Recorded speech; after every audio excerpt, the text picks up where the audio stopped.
Now, we did already have existing oak floors that we didn't want to rip up. Bless you. And, well, the only thing we didn't like about it was the color. So, no use ripping it all up for just that. The thought process was we will tie into this existing, sand it all down, give it a nice stain of the color of our choice, and then hopefully it all matches, right? Now, if you notice, I didn't just cut a straight line all the way back from the existing. I actually went back and took off full pieces so that it kind of wove in, so then really it wasn't just a straight line in your flooring. You don't want that. I laid about 400 square feet of white oak. It is a tongue and groove style flooring, and so to be able to do that, I used a flooring nailer. Worked out awesome. I used L-type cleats or L cleats to get them in there. Up here along the edge, you actually can't really use the flooring nailer. You kind of have to just use a regular nailer or do it by hand. But I knew those were going to be under cabinets, so I didn't worry about that too much. Last year, I had made this Harry Potter style storage unit under the stairs, which, yes, my daughters did sleep in, willingly, not because I forced them to. And at the time, I didn't do anything with that lovely old tile because I knew we were going to be doing this addition. So the plan was to rip up the tile and to lay flooring. To go along with that, we didn't really want to transition from hardwood floor to carpet, back to hardwood floor, so I made this landing extend out into the family room about 3 or 4 feet, which was all well worth it because now the traffic doesn't go through the carpet. Now, the whole drawback to this whole thing was that is a slab of concrete. Yes, this lower level is slab on grade, so I had to get some extra stuff, in other words, just some flooring glue. I did have to hunt around. I asked a bunch of flooring places on what they used and suggested. Ended up picking up this, well, of course, it was a 5-gallon bucket because that's all they had. Trialed the glue and laid the flooring per the instructions on the can and some advice from the flooring experts. Now, next up was probably one of the easiest things of this whole process was I got some pre-made oak stair treads. All I had to do was really just trim them up. That was about it. Laid them down. I did put some adhesive down below, and just for the extra security, I did add a couple nails on the back.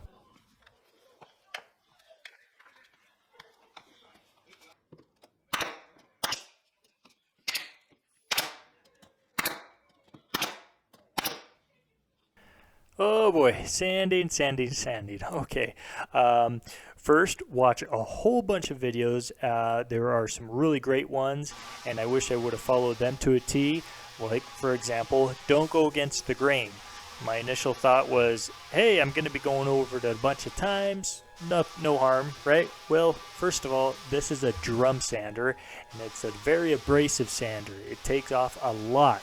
So those first couple passes, they dig into the wood quite a bit, meaning to get rid of those scuff marks where I went across the grain, you have to go over it even more times. I'm quickly jumping right over to the next sander, which is an edge sander, and I'm doing that because I did do the drum sanding, then I did the edge sanding, and, well, I realized that I needed to do quite a bit of more passes, so I went back and got another drum sander.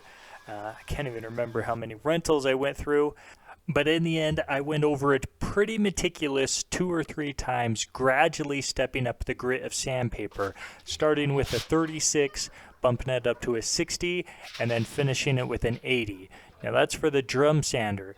Now to tie it all in, I did get this orbital sander, and that I bumped up from a 60 to an 80 to a 100. And yes, I did a final pass with 120 grit, and that was just kind of the icing on top to get everything blended in just perfectly, no scuffs.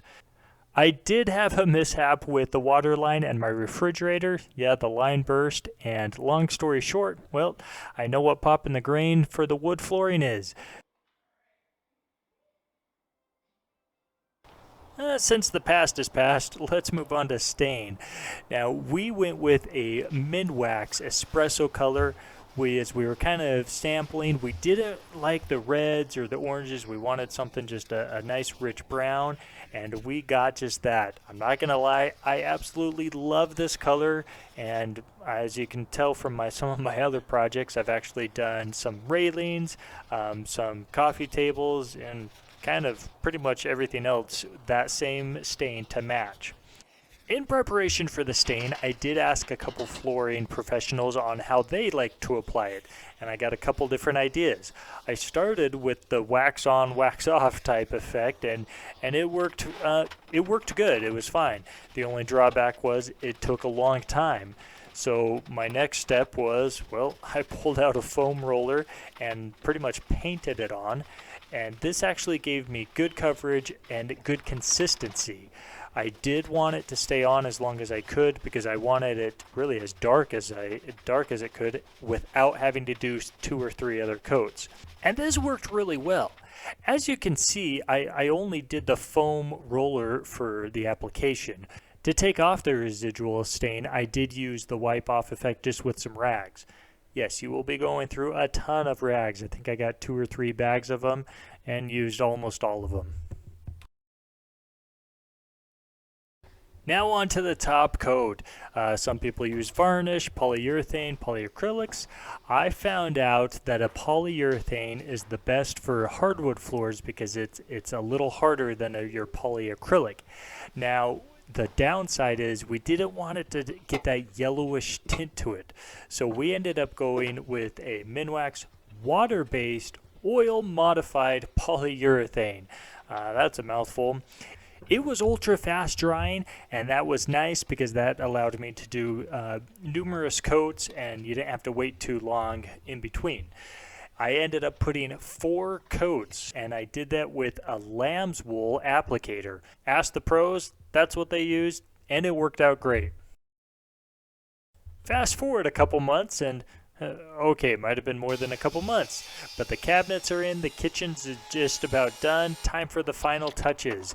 And I had some of this wainscoting paneling left over from the under the stairs storage, so that's exactly what I did. I just made a couple simple cuts with the table saw, miter saw, patched up some holes, caulked the edges, and we are done with this year-plus long project. Definitely a very labor-intensive project, but well worth it in the end. We love the espresso color and how it matches great with the white trim. So only thing left is to leave you with a couple before and after pictures of the overall project. Thanks for watching. We'll see you next time.